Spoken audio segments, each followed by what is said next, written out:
When you buy a performance rebuild kit from Shop TJBC, it comes with all the bolts and screws you're going to need to reassemble this, so you don't need to keep all this crap. This is spring loaded under here, so if you notice, I've been holding this down so that if it's loose, it doesn't just go shoot across the room.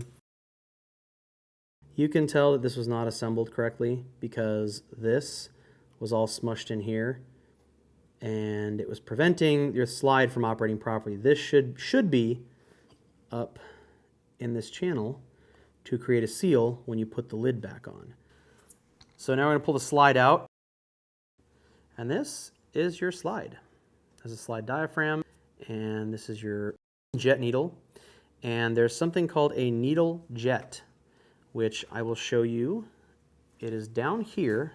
I'm going to come from the top to show you what the needle jet is. It's this little guy right here, and if you lose this, you are, as they say in the ghetto, fucked. So the best thing to do is just pop it out. Don't use that end of a screwdriver. Use the plastic end or a small drift piece of wood.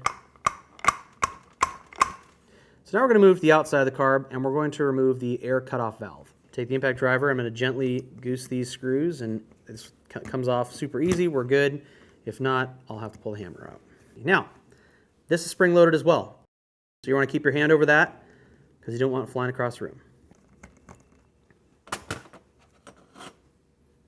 This little guy is going to get washed, and lift this up, and there you go. That's the cover to your ACV. You have a spring, and you have a diaphragm here. You also have a little tiny O-ring right there. It's kind of oval shaped. You're going to pull that out. There we go. And this black plastic port just gets pulled out. Next thing we're going to do is remove the air-fuel mixture screw, which is right here below the throttle wheel. Just going to get your screwdriver. On this, it didn't come with the mix screw. It didn't come out with it. So I have a little piece of wire that I have made, like a little hook thing, to get those out. And you're going to have to go in here and fish them out gently. So there's one little O-ring right there. So since we have taken care of this carb, we've taken all the parts off that we need to, we're going to go to the other carb. And we're going to start the same way. We're going to take off the float bowl and remove the 4 screws here. Ta-da! Just going to get a little pick and come in from this side, push the pin out, save the pin, and our float will now come out with the float needle. The float valve itself, I believe, is the whole assembly. It's the float needle and the seat. If you notice, we didn't get a filter out with this one. It's still inside here. You just get a little pick and pull it out. Now we're going to pull out the pilot jet.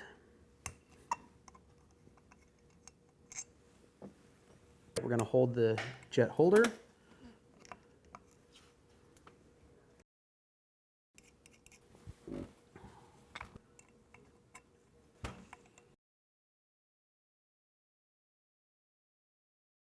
So we'll test these. They're all coming off nicely. That's good. So this slide cover is not coming off. That's really cool. I'm going to get my knife and see if I can get an edge under here. It should just come right out. This is not kosher. They put all this crap all over it, which is going to hamper the effectiveness of this to be basically like a means to hold the thing together so it can move up and down in the cylinder in a fluid motion. So I'll show you guys how to replace that. It looks, you can tell here that there was something in the carbs or in the airbox that was getting pulled into the carburetor. This is all like dirt here. I don't know exactly what it is, but it's a buildup of something. And what's kind of cool is you can see that this hole, anytime you put your carburetor back together, the hole in the slide should face the engine. And you can tell that that's exactly where this was because there's nothing stuck behind the jet needle. It's all on the sides of it. We know that this is going to take some work. I don't want to be too aggressive because this is aluminum. I'll probably get a brass brush with a solvent to get some of this stuff out. So The adventure continues. This right here, this part, would be in the bike, like so, and the motor would be back here, and this would be inside the carburetor. Anything coming into the carb would be coming this way. I wouldn't personally reuse this slide. I'm going to replace it with a slide assembly. The other set of carbs that the customer sent in, the slides were okay, this part of the slide. So I'll probably use that part of the slide body with this needle and put a new diaphragm on it. As we've done previously, we're going to remove the air cutoff valve cover. It's really nice when all the bolts don't get stuck and they're not seized in the body of the carb. It makes life a lot easier. This is the retainer for the port. That's the slide vent. So you want to keep that little guy.